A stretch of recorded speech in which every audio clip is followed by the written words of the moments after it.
Praise the lord. ప్రభునందు ప్రియ సహోదరి సహోదరులకు ప్రభువైన యేసుక్రీస్తు నామమున మీ అందరికీ వందనాలు తెలియజేస్తా ఉన్నానండి. దేవుడు ఈ అనుదిన ఆజ్ఞల ద్వారా నన్ను మిమ్మల్ని అందరినీ కూడా బలపరుస్తున్నారని దేవుణ్ణి స్తుతిస్తూ ఉన్నాను. దేవుడు ఈరోజు మనకిచ్చిన ఆజ్ఞ బైబిల్ గ్రంథంలో నుంచి 1 కొరింథీయులకు రాసిన పత్రిక 7వ అధ్యాయము 23వ వచనాన్ని మీ కొరకు నేను చదువుతున్నాను. మీరు విలువ పెట్టి కొనబడిన వారు కనుక మనుషులకు దాసులు కాకుడి. ఈరోజు ఆజ్ఞాపించిన మాట ఏంటంటే, మనము విలువ పెట్టి కొనబడిన వారము కాబట్టి మనుష్యులకు మనము దాసులము కావద్దని దేవుడు ఈరోజు మనకి ఆజ్ఞాపిస్తూ ఉన్నాడు. విలువ పెట్టి అంటే డబ్బులు ఇచ్చో లేకపోతే ఇంకేదో బంగారం ఇచ్చో దేవుడు మనల్ని కొనలేదు. ఆయన పవిత్రమైన రక్తాన్ని మన కొరకు కార్చి ఆ విలువను పెట్టి మనల్ని కొనుక్కున్నాడు. మనము మన సొత్తు కాదు, మనము దేవుని సొత్తు అయ్యున్నాం. ఆయనకు మాత్రమే దాసులముగా మనం ఉండాలని దేవుడు కోరుచున్నాడు. కాబట్టి మనుషులకు దాసులుగా మీరు ఉండకండి అని దేవుడు ఈరోజు మనకి ఆజ్ఞాపిస్తూ ఉన్నాడు. ఏదైనా సహాయం ఎవరైనా చేతులుండి మనకు సహాయం పొందుకున్నామంటే వారిని ప్రైజ్ చేయడంలోనే మనం ఉంటాం. వారు ఏది అడిగినా, వారు ఏ సహాయం చేయమని మనల్ని కోరినా వెంటనే మన ప్రార్థనలేంటి, ఇంకా సమయం ఏంటి అన్నీ కూడా వారి కొరకు చేయడానికే చాలామంది ఇష్టపడుతూ ఉంటారు. వారికి దాసులముగా మనం అయిపోతూ ఉంటాం. దేవుడు చెప్తా ఉన్నాడు, దేవుడు ఆజ్ఞాపిస్తూ ఉన్నాడు, మీరు నేను విలువ పెడితే కొనబడిన వారు కాబట్టి మీరు నాకు మాత్రమే దాసులుగా ఉండాలని దేవుడు ఈరోజు మనకి ఆజ్ఞాపిస్తూ ఉన్నాడు. మనకి తెలుసు సంసోను గురించి. ఒక న్యాయాధిపతిగా ఫిలిష్తీయుల చేతిలో నుండి విడిపించడానికి దేవుడు ఆయనను ఎన్నుకున్నాడు.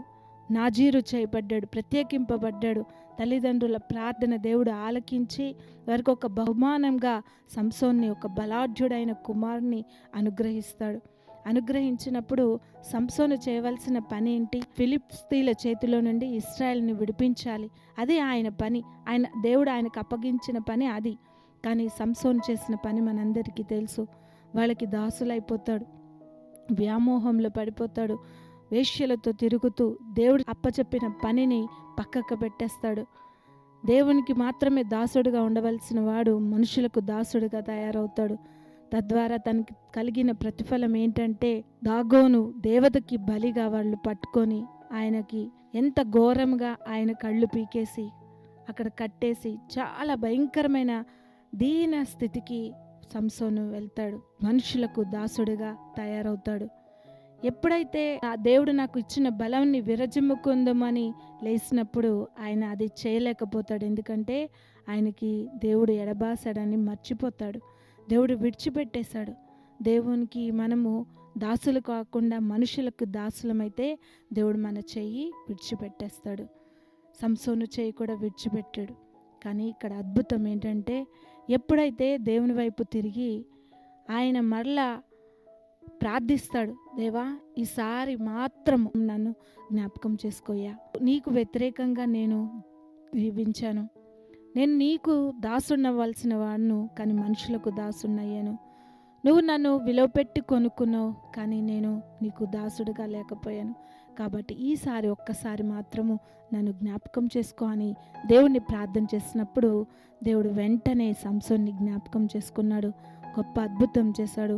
అక్కడ ఆ దేవాలయంలో ఉన్న వాళ్ళందరినీ కూడా దేవుడు హతమార్చినట్లుగా, ఆ శక్తిని మళ్ళా ఇచ్చినట్లుగా మనం చూస్తాం.